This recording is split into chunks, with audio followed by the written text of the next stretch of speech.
Hello friends, welcome back to our channel The Learner of Literature। सर्वप्रथम सभी को जो है नव वर्ष की हार्दिक शुभकामनाएं। और आज की इस वीडियो की शुरुआत हम एक फेमस कोटेशन के साथ करेंगे जो कि नेल्सन मंडेला ने कहा है। उन्होंने क्या कहा है, अपने लक्ष्यों को बड़ा सोचो, मतलब जो आपका टारगेट होना चाहिए दैट शुड बी हाई, और उन्हें पाने के लिए दृढ़ संकल्प रखो, मतलब जो है पूरी जी जान से हमें जो है मेहनत करनी है उस लक्ष्य को प्राप्त करने के लिए। तो आज के इस वीडियो में हम अराउंड जो है 100 एमसीक्यूज जो है सॉल्व करेंगे, जो कि आपका बेस्ड होंगे novel and its major form. जो नॉवेल है, नॉवेल और उसकी मेजर फॉर्म पर बेस्ड जो एमसीक्यूज हैं उनको हम आज की इस वीडियो में सॉल्व करने वाले हैं। तो जैसे कि मेजर नॉवेल फॉर्म्स की अगर आप बात करें तो इसमें प्रोज रोमांस आता है, travelogues, Gothic novel, picaresque novel, epistolary novel, domestic novel, historical novel. और जो है अपार्ट फ्रॉम दिस जो है रीजनल नॉवेल भी होते हैं, जैसे वेसेक्स, जो थॉमस हार्डी जो है वेसेक्स नॉवेल्स लिखते थे, उनके एक रीजन होता था वेसेक्स, वहाँ से जो है ये नॉवेल डिराइव करते थे। Prophetic novel, psychological novel and the short story. तो इन पर बेस्ड जो है हम 100 एमसीक्यूज जो है आज के इस वीडियो में सॉल्व करेंगे, जो कि आपके जो है TGT, PGT, LT grade examination के पॉइंट ऑफ व्यू से बहुत ही ज़्यादा इंपॉर्टेंट होने वाले हैं। तो if you are a very serious candidate then you have to see all those questions very carefully. और इस वीडियो को आप 1 से 2 बार देखिए ताकि आपको वो सारे जो है क्वेश्चंस याद हो सकें और आप अपने अपकमिंग एग्जामिनेशन में जो है उन क्वेश्चंस को सही से कर पाएं। तो चलिए आइए स्टार्ट करते हैं आज का वीडियो। तो सबसे पहले यहाँ पर हमारा पहला क्वेश्चन है, which of the following is the earliest prose romance in English. मतलब जो है सबसे पहला जो है प्रोज रोमांस इंग्लिश में कौन सा है।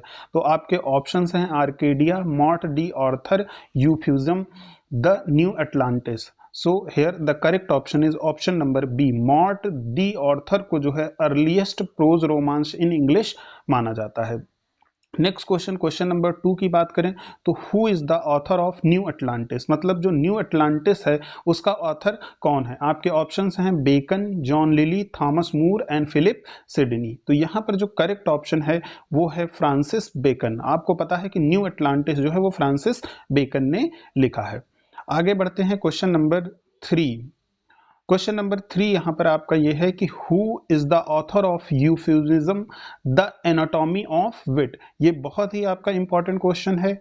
कई बार ये आपके जो है एग्जाम्स में पूछा गया है, इवन नेट के एग्जाम्स में भी ये क्वेश्चन पूछा जाता है कि यूफेमिज्म किसने लिखा है। इसका सब टाइटल कई बार पूछ लिया जाता है, तो जो सब टाइटल है इसका वो क्या है, एनाटॉमी ऑफ विट। तो यूफेमिज्म के जो ऑथर हैं वो कौन है। अगर यहाँ पर आप देखें तो आपके ऑप्शंस हैं Thomas Nashe, Robert Greene, John Lyly and Thomas Lodge. तो करेक्ट ऑप्शन आपका यहाँ पर है John Lyly. Euphuism the anatomy of wit is written by John Lyly. Next question, question number 4 की अगर हम बात करें तो Thomas More got the inspiration for writing his Utopia. अब यहाँ पे 2 क्वेश्चंस, एक तो आप यही देख लीजिए कि जो थॉमस मोर ने जो है क्या लिखा है, यूटोपिया लिखा है, बट जो यूटोपिया को लिखने का इंस्पिरेशन है वो उन्हें कहाँ से मिला है।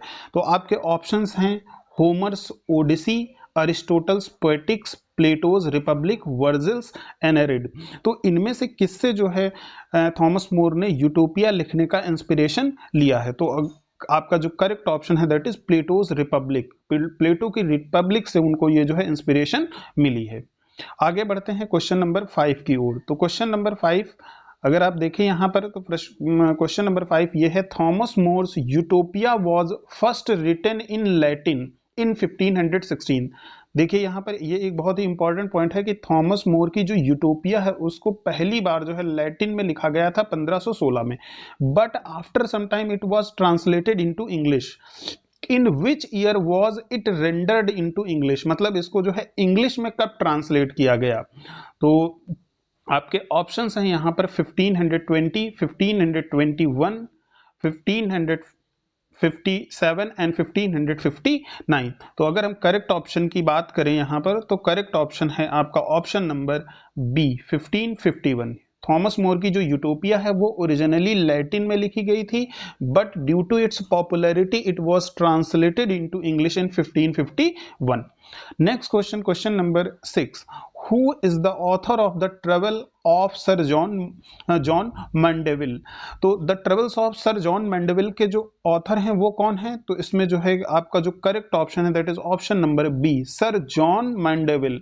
उन्होंने ही the travels of sir John Mandeville लिखा था। तो आगे बढ़ते हैं अब अपने नेक्स्ट क्वेश्चन की ओर, which is question number 7। Question number 7, which of the play of Shakespeare was inspired by the Thomas Lodge Rosalind। मतलब शेक्सपियर का कौन सा प्ले था जो थॉमस लॉज की जो है रोजालिंड से इंस्पायर था? आपके ऑप्शंस हैं यहाँ पे, Twelfth Night, Much Ado About Nothing, As You Like It and A Midsummer Night's Dream. तो यहाँ पर जो आपका करेक्ट ऑप्शन है that is As You Like It. जो एज यू लाइक इट है that was the that's inspiration was taken from the Thomas Lodge Rosalind. Next question, question number 8, what is John Bunyan's Grace Abounding. John Bunyan की Grace Abounding क्या है?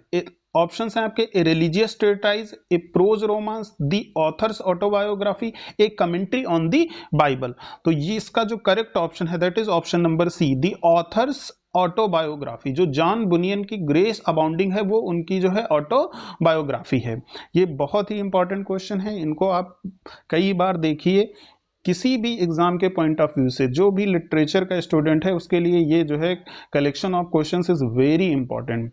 आगे बढ़ते हैं question number 9। फिर से देखिए अगर आप, तो नेक्स्ट क्वेश्चन है आपका, John Bunyan's the Pilgrim's Progress is. मतलब जो पिलग्रिम्स प्रोग्रेस है उसका जॉनर क्या है? ऑप्शंस हैं आपके, a travelogue, an allegory, a picaresque novel, a long sermon. तो अगर हम यहाँ पर करेक्ट ऑप्शन की बात करें तो that is option number B, an allegory. John Bunyan की जो पिलग्रिम्स प्रोग्रेस है वो एक एलेग्री है। अगर आप लोग जो है जरा से भी सीरियसली पढ़ाई करते हैं तो you know that Edmund Spenser's the Faerie Queene is also an allegory, वो भी एक एल्गोरिकल पोएम है। ठीक है, तो साथ में इसके याद रखिए पिलग्रिम्स प्रोग्रेस और जो फेरी क्वीन है ये दोनों एक साथ जो है आपका याद रखना है कि दीज बोथ आर एलेग्री। आगे बढ़ते हैं question number 10, what type of novel is Daniel Defoe's Moll Flanders. तो जो डैनियल डिफो है उनका जो मॉल फ्लैंड्रस नॉवेल है वो क्या है? Whether it is a travelogue, a picaresque novel, a Gothic novel और अ सैटारिकल नॉवेल। तो जो करेक्ट ऑप्शन है that is option number B, a picaresque novel. ये एक पिकरेस्क्यू नॉवेल है, मॉल फ्लैंड्रस जो है वो पिकरेस्क्यू नॉवेल है। आगे बढ़ते हैं क्वेश्चन नंबर 11 की ओर, what type of novel is Thomas Nashe the Unfortunate Traveller और the Life of Jack Wilton. मतलब थॉमस नैश का जो द अनफॉर्चुनेट ट्रेवलर नॉवेल है वो किस तरह का नॉवेल है? ऑप्शन है आपके, a romance, an allegory, a travelogue, a picaresque novel. So here the correct option is option number C, a travelogue. याद रखिए इसको, द अनफॉर्चुनेट ट्रेवलर। अगर आप देखें यहाँ पे तो ट्रेवलर शब्द आया हुआ है तो उससे आप ये याद रख सकते हैं कि that it is a travelogue. आगे बढ़ते हैं question number 12, what type of novel is Daniel Defoe's Robinson Crusoe. ये याद रखिए कि रॉबिन्सन क्रूसो जो है वो बहुत ही इंपॉर्टेंट जो है नॉवेल है डैनियल डिफो का। तो ये किस टाइप का नॉवेल है? मतलब whether it is a travelogue, a picaresque novel, a historical novel, an allegorical novel. So here the correct option is option number A travelogue. जो ये नॉवेल है वो एक ट्रेवेलॉग है।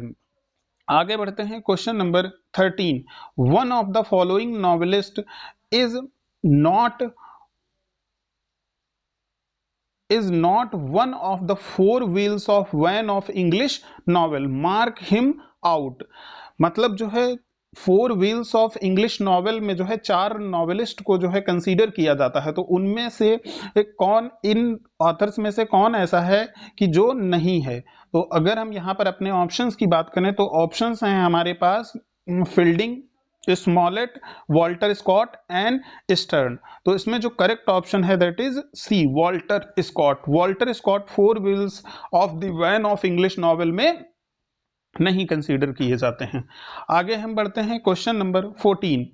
इन जोसेफ एंड्रयूज फील्डिंग पैरोडाइजेज, तो मतलब जोसेफ एंड्रयूज में Fielding किसकी पैरोडी करते हैं? तो Radcliffe the Romance of Forest, Smollett's, Roderick Random, Richardson, Pamela and जो है स्टर्न ट्रिस्टर्म सैंडी। तो यहाँ पर जो करेक्ट ऑप्शन है दैट इज जो है option number C, Richardson Pamela. मतलब रिचर्डसन ने एक पामेला जो है बहुत ही फेमस नॉवेल लिखा था, उसकी जो है पैरोडी के रूप में जो है हेनरी फील्डिंग ने जोसेफ एंड्रयूज लिखा था जो है।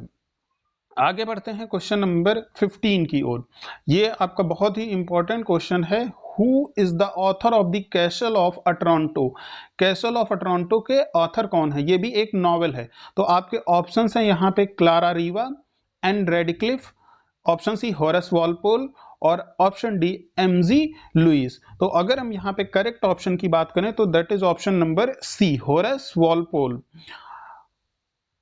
Horace Walpole, Castle of Otranto जो है वो होरेस वॉलपोल ने लिखा है। अगर मैं यहाँ पर इसके बारे में एक और एक्स्ट्रा जो है आपको फैक्ट बताना चाहूंगा कि ये जो है एक तरह से आपका गोथिक नॉवेल है। Castle of Otranto is a Gothic novel, मतलब जहां पे जो है डरावना सेटबैक होता है जो उसमें जो है उसको हम बोलते हैं गोथिक नॉवेल। आगे अगर हम बढ़ते हैं क्वेश्चन नंबर 16 की ओर, तो 16 the misery of Udolpho is a, मतलब जो मिजरी ऑफ उडोल्फो है वो क्या है? एक Gothic novel, a picaresque novel, domestic novel और हिस्टोरिकल नॉवेल। तो अगर हम करेक्ट ऑप्शन की बात करें तो यहां पर जो है ऑप्शन नंबर ए, ये भी एक जो है गोथिक नॉवेल है। कैसल ऑफ अटरांटो और मिजरी ऑफ उडोल्फो, ये दोनों के दोनों आपके जो हैं क्या हैं? गोथिक नॉवेल हैं। तो आगे बढ़ते हैं next question, what is picaresque novel? मतलब पिकरेस्क्यू नॉवेल क्या होता है? तो यहां पर आपके ऑप्शंस हैं, A novel whose hero is a knight, A novel whose hero is a villain, A novel whose hero is a wandering rogue and D a novel whose hero is a subordinate to the heroine. तो अगर हम यहां पर correct option की बात करें तो that is option number C, a novel whose hero is a wandering rogue. Picaresque novel में क्या होता है कि जो हीरो होता है वो मतलब जो है वॉन्डरिंग रॉग होता है, वो घूम रहा होता है इधर उधर, जो है उसका कोई ठौर ठिकाना नहीं होता है। Next question, question number 18, which of the following novels is written by Richardson? मतलब इनमें से कौन सा ऐसा नॉवेल है जो रिचर्डसन ने लिखा है? आपके ऑप्शंस हैं, Humphry Clinker, Roderick Random, Clarissa Harlowe, Joseph Andrews. तो अगर हम करेक्ट ऑप्शन की बात करें तो 18 का जो करेक्ट ऑप्शन है that is option number C, Clarissa Harlowe जो है वो रिचर्डसन ने लिखा है, Samuel Richardson. Next question, question number 19, Fielding's, Fielding means Henry Fielding's Joseph Andrews is a burlesque based on. Option है आपके Smollett's, Peregrine, Pickle, Smollett's, Humphry Clinker and next two option is Richardson, Clarissa's Harlow and Richardson's Pamela। तो अगर हम correct option की बात करें तो there is the option number D, Richardson Pamela. Next question, question number 20, referring to one of his novels Jonathan Swift said, मतलब एक अपने नॉवेल को रिफर करते हुए जोनाथन स्विफ्ट ने कहा था, क्या कहा था? Good God what a genius I had when I wrote that book, which novel was he referring to? Option है आपके, a tale of tub, the battles of the books, Gulliver's travel and Cadenus and Vanessa. तो यहां पर जो correct option है that is option number a tale of tub. इस book को refer करते हुए उन्होंने ये स्टेटमेंट बोला था, good God what a genius I had when I wrote that book. अगर आप देखें तो जोनाथन स्विफ्ट की जो गुलिवर्स ट्रेवल है ये बहुत ही फेमस जो है बुक है, तो ये भी आप याद रखिए कि गुलिवर्स ट्रेवल जोनाथन स्विफ्ट ने लिखी है। आगे बढ़ते हैं question number 21, in a letter to Pope Swift wrote, I heartily hate and detest that animal called men, this is the central theme of one of his novels, which is it? Option है आपके, Gulliver's travel, the battle of the books, a tale of the tub, Cadenus and Vanessa. तो अगर हम correct option की बात करें तो इसमें जो है करेक्ट ऑप्शन है दैट इज गुलिवर्स ट्रेवल, इसके लिए बोला है। नेक्स्ट आगे question number 22।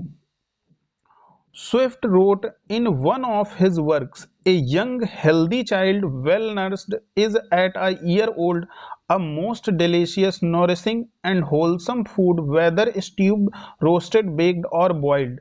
Where does he make this observation?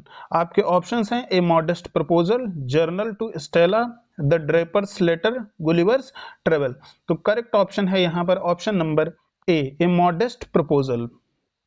आगे question number 23। Question number 23, in how many volumes did Tristram Shandy appear, मतलब ट्रिस्ट्राम सैंडी को कितने पार्ट्स में, कितने वॉल्यूम्स में लिखा गया था? Your option is 3 volumes, 5 volumes, 7 volumes and 9 volumes. So here the correct option is option number D 9 volumes. जो ट्रिस्ट्राम सैंडी है उसको टोटल 9 वॉल्यूम्स में लिखा गया था। आगे बढ़ते हैं question number 24। Which work of Stern was left incomplete on the account of his death? मतलब जो है स्टर्न की डेथ हो गई थी जिसकी वजह से कोई एक वर्क जो है उनका इनकम्प्लीट छूट गया था, वो कौन सा है? ऑप्शंस हैं आपके sermons, a sentimental journey, Tristram Shandy, none of these. तो अगर हम करेक्ट ऑप्शन की बात करें तो that is option number C, Tristram Shandy. ये जो वर्क है वो इनकम्प्लीट छूट गया था। आगे देखते हैं question number 25। Who is the author of The Bride's Lammermoor? तो who is the author of The Bride Lammermoor? Option है आपके Jane Austen, Maria Edgeworth, Walter Scott, Thomas De Quincey. तो करेक्ट ऑप्शन है यहाँ पर option number C, Walter Scott. The bride of Lammermoor जो है वो लिखा है वॉल्टर स्कॉट ने। Next question, who is the author of the Castle Rackrent? Castle Rackrent को किसने लिखा है? ऑप्शंस हैं आपके Horace Walpole, Maria Edgeworth, Clara Reeve and Radcliffe. So correct option is option number B, Maria Edgeworth जो है उन्होंने जो है ये लिखा है Castle Rackrent. Next question, question number 27। Identify the novelist whose novels are called Waverley novels, मतलब इनमें से हमें उस नॉवेलिस्ट को पहचानना है जिसके नॉवेल्स को हम वेवरली नॉवेल्स बोलते हैं। Your options is Henry Fielding, Walter Scott, Smollett and Jane Austen. तो करेक्ट ऑप्शन है that is option number B, Walter Scott. Walter Scott के जो नॉवेल्स हैं उनको हम वेवरली नॉवेल्स बोलते हैं। आगे बढ़ते हैं question number 28। Who is considered to be the most important historical novelist of romantic period? Romantic period का सबसे हिस्टोरिकल जो नॉवेलिस्ट है वो किसे माना जाता है? Options is John Galt, Jane Austen, Walter Scott, Maria Edgeworth. तो यहाँ पे जो करेक्ट ऑप्शन है that is option number C, Walter Scott. Walter Scott को जो है माना जाता है। Next question, question number 29। ये बहुत ही इंपॉर्टेंट और फेमस कोटेशन है।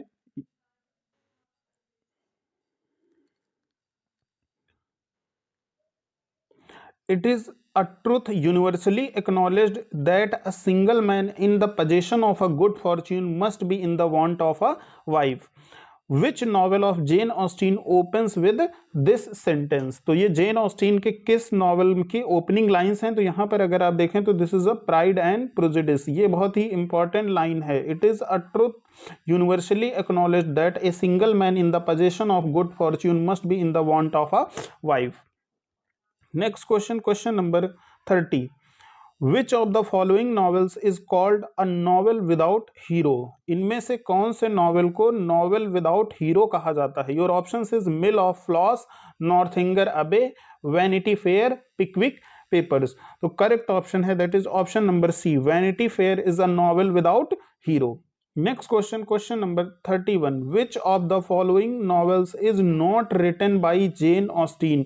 इनमें से कौन सा ऐसा नॉवेल है जो जेन ऑस्टिन ने नहीं लिखा है? Your option is Mansfield Park, Persuasion, Northanger Abbey, Nightmare Abbey. तो correct option is that is option number D, Nightmare Abbey जो है वो जेन ऑस्टिन ने नहीं लिखा है। इसके अलावा जो मैन्सफील्ड पार्क, परसुएशन, नॉर्थएंगर अबे, अपार्ट फ्रॉम दिस अगर आप देखें जो है तो एमा जो नॉवेल है वो भी जो है जेन ऑस्टिन ने लिखा है। आगे बढ़ते हैं question number 32। Which of the following novels is not written by Walter Scott, मतलब इनमें से कौन ऐसा नॉवेल है जो वॉल्टर स्कॉट ने नहीं लिखा है। करेक्ट ऑप्शन यहाँ पर आप ऑप्शन देखिए पहले, the heart of Midlothian, Guy Mannering, Castle Rackrent, the black dwarf. तो करेक्ट ऑप्शन है that is option number C, Castle Rackrent. Castle Rackrent को जो है वॉल्टर स्कॉट ने नहीं लिखा है। आगे बढ़ते हैं, this is a very popular question, question number 33। What is Wessex, मतलब वेसेक्स क्या है? The home town of Thomas Hardy, the region in which Hardy's novels are set, the region which was largely inhabited by the farmers in Hardy's time, a region on the borders of England and Scotland. तो यहां पर जो correct option है that is option number B, Wessex is a reason in which Hardy's most of the novels are the set. मतलब इन्होंने एक जो है एक फिक्शनल जो है जगह क्रिएट कर ली थी, वहीं पर उनके जो है सारे नॉवेल्स जो है वो सेट होते थे, वहीं की सेटिंग दिखाई जाती थी। आगे बढ़ते हैं नेक्स्ट क्वेश्चन, क्वेश्चन नंबर 34।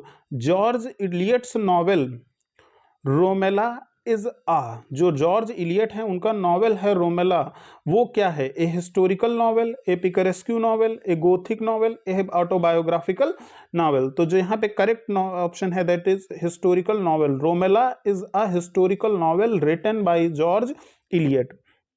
आगे बढ़ते हैं नेक्स्ट क्वेश्चन, क्वेश्चन नंबर 35।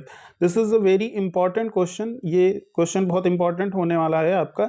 और क्या है? George Eliot was the pen name of, George Eliot जो है वो पेन नेम था, वो किसका था? Clara Reeve, Mary Ann Evans, Mary Collins, Lara Evans. तो जो यहाँ पे करेक्ट ऑप्शन है that is option number B, Mary Ann Evans. Mary Ann Evans जो है उनका रियल नेम था, जबकि जो है वो under the pen name of George Eliot जो है अपने नॉवेल्स लिखते थे। आगे बढ़ते हैं question number 36। Charles Dickens left one of the novel unfinished, मतलब चार्ल्स डिकेंस का एक नॉवेल अनफिनिश्ड था। Which of these? Edwin Drood, our mutual friends, Dombey and Sons, Little Dorrit. तो करेक्ट ऑप्शन की अगर मैं बात करूं तो यहाँ पे option number 1 is the correct, Edwin Drood. Edwin Drood Charles Dicken का जो है एक इनकम्प्लीट नॉवेल है। इसके अलावा उन्होंने अ टेल ऑफ टू सिटीज जो है इनका एक बहुत ही इंपॉर्टेंट नॉवेल है। आगे बढ़ते हैं question number 37। In which of the Hardy's novel the scene of a wife auction took place? Options हैं आपके, Jude the Obscure, the Woodlanders, Tess, the Mayor of the Casterbridge ब्रिज। मतलब जो है हार्डी के किस नॉवेल में जो है वाइफ का ऑक्शन किया जाता है, ऐसा सीन जो है आता है? तो ये सीन जो है वो आता है आपका जो है मेयर ऑफ कास्टर ब्रिज में, the Mayor of Casterbridge. 37 का D option,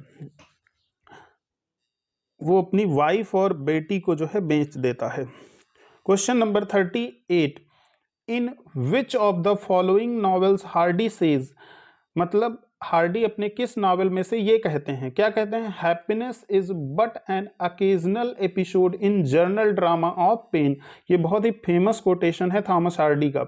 in which of the following novel, तो आपके ऑप्शन हैं Jude the Obscure, Tess, the Mayor of Casterbridge, return of the native.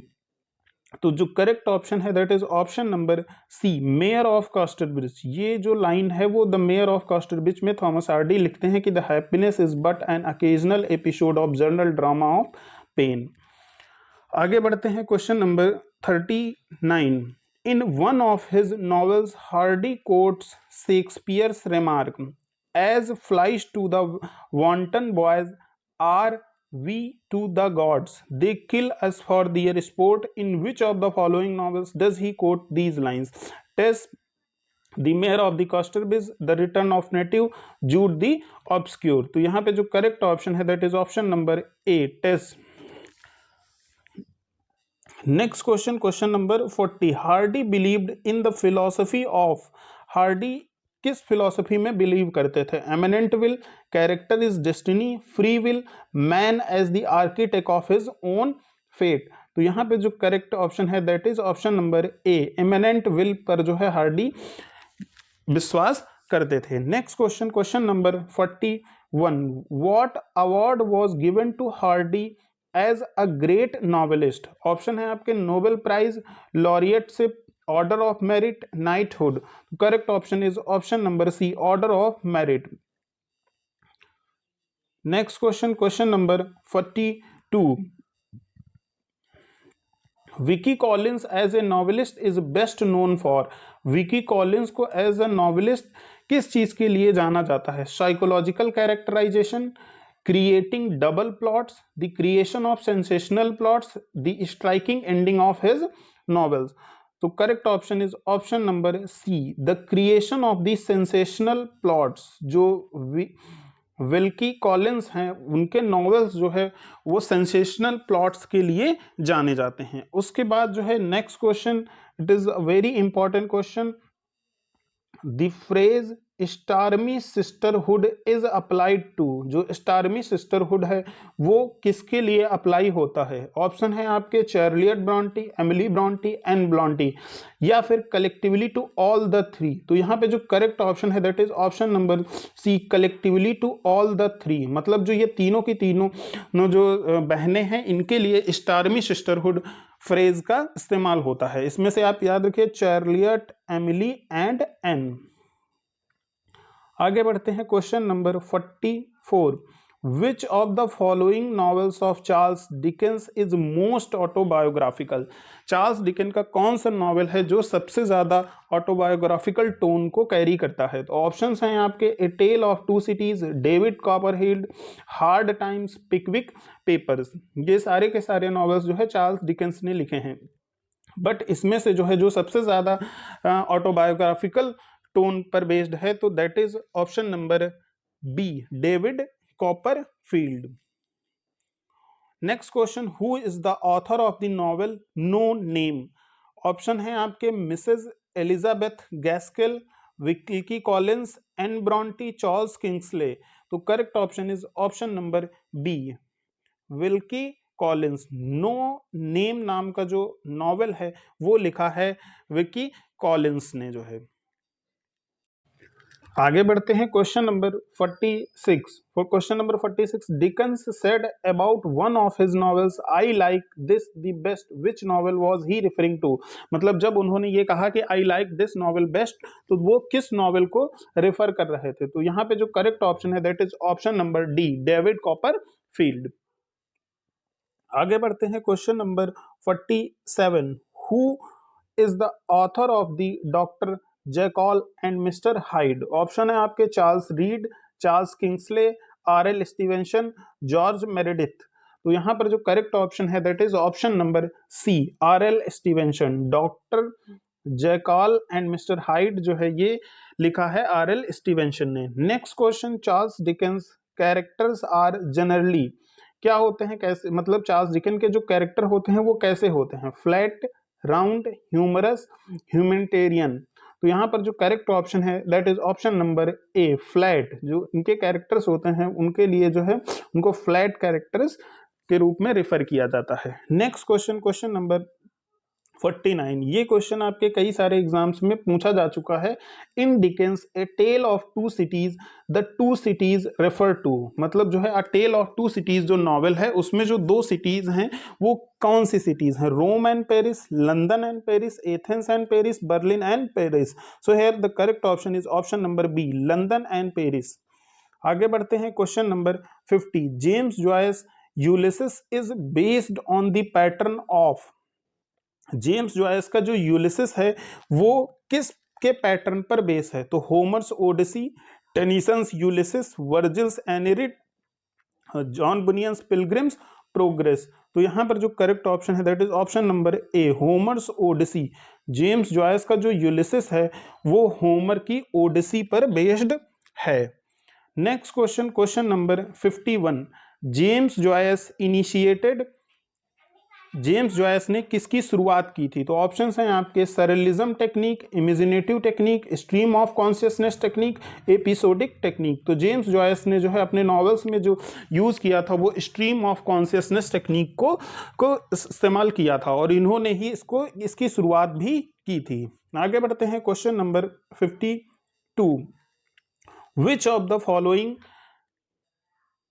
Which of James Joyce novel resembles a vast musical composition? Option है आपके Finnegans Wake, Ulysses, Dubliners, Portrait of Artist as a Young Man. तो यहाँ पर जो correct option है that is option number A, Finnegans wake.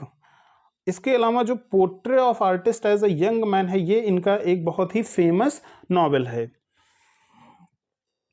Next question, question number 53। Which of the following novels by D.H. Lawrence has autobiographical overtone? मतलब इनमें से कौन सा नॉवेल ऐसा है जो ऑटोबायोग्राफिकल ओवरटोन को कंटेन करता है? ऑप्शन है आपके Women in Love, Rainbow, Sons and the Lovers, the White Peacock. तो जो यहाँ पे करेक्ट ऑप्शन है that is option number C, the Sons and the Lovers. मैंने इससे पहले डीएच लॉरेंस पर एक वीडियो बनाया था, उसमें भी ये क्वेश्चन आया हुआ था कि which of the following novels of DH Lawrence has autobiographical overtone. तो वहां पर जो है ये मैंने डिस्कस किया है कि सन्स एंड लवर्स है। Next question, question number 54। D.H. Lawrence called one of his novels thought adventure। D.H. Lawrence ने अपने एक नॉवेल को थॉट एडवेंचर कहा था, तो वो नॉवेल इसमें से कौन सा है? The White Peacock, Women in Love, Kangaroo, Rainbow. तो जो करेक्ट ऑप्शन है वो आपका वो है option number C, thought adventure उन्होंने कहा था कंगारू को। Next question, the phrase religion of the blood is associated with. जो religion of the blood phrase है वो किससे जो है बिलोंग करती है, किससे एसोसिएट करती है? तो ऑप्शंस हैं आपके Virginia Woolf, James Joyce, DH Lawrence, EM Forster. तो correct option is DH Lawrence. ये जो सारे क्वेश्चंस हैं वो डीएच लॉरेंस वाले वीडियो में आए हुए हैं, तो आप एक बार उस वीडियो को भी विजिट करिए। Next question, question number 56। D.H. Lawrence, Lady Chatterley's Lover is generally called an obscene novel. Why? मतलब जो लेडी चैटरलीज लवर है उसको जो है एक ऑब्सीन नॉवेल कहा जाता है। तो क्यों कहा जाता है? Because it's theme is sexual experience, क्योंकि जो इसकी थीम है वो सेक्सुअल एक्सपीरियंस पर बेस्ड है, इसीलिए हम इसको ऑब्सीन नॉवेल बोलते हैं। आगे बढ़ते हैं question number 57। This is a very important and new question. Virginia Woolf was the daughter of an eminent critic. मतलब वर्जीनिया वुल्फ जो है वो एक बहुत ही एमिनेंट क्रिटिक की डॉटर थी। तो कौन वो क्रिटिक कौन थे? Which of the following? I A Richard, F R Lewis, Harold Pinter, Leslie Stephen. तो यहां पर जो करेक्ट ऑप्शन है that is option number D, Leslie Stephen. Leslie Stephen की जो है बेटी थी वर्जीनिया वुल्फ। आगे बढ़ते हैं question number 58। EM Forster's A Passage to India deals with. EM Forster ने एक नॉवेल लिखा है ए पैसेज टू इंडिया। ये डील्स करता है किसके साथ? Ancient Indian culture, arrival of Britishers in India, relationship between the Britishers and Indians, the discovery of the sea route to India. तो correct option is option number C, relationship between the Britishers and the Indian. Passage to India जो novel है EM foster का वो relationship दिखाता है किसके बीच में? Indians and Britishers के बीच में। Next question, question number 59। A character in Virginia wolves novel changes his sex, which is that novel. मतलब जो है एक कैरेक्टर होता है वर्जीनिया वुल्फ के नॉवेल में, वो अपना जो है सेक्स चेंज करा लेता है, तो वो नॉवेल कौन सा है? ऑप्शंस हैं आपके Mrs Dalloway, Orlando, To the Lighthouse, The Voyage Out. तो करेक्ट ऑप्शन इज ऑरलैंडो। ये next question, question number 60। Joseph Conrad's, just a second, Joseph Conrad's novel are generally set in the background of. जो Joseph Conrad के novels हैं वो generally किस background में set होते हैं? तो labour colonies, slums, sea, mountains and valley. तो जो यहां पे करेक्ट ऑप्शन है that is option number C पर बेस्ड होते हैं जोसेफ कॉनरॉड के जो नॉवेल होते हैं। अब हम आज के इस वीडियो में जो है 60 क्वेश्चंस को ही रखते हैं क्योंकि वीडियो जो है बहुत ही ज़्यादा लंबा हो रहा है। बाकी के जो बचे हुए 40 क्वेश्चंस हैं वो हम इसके पार्ट 2 में डिस्कस करेंगे। If you like these questions, then please like, share and subscribe the Learner of the Literature.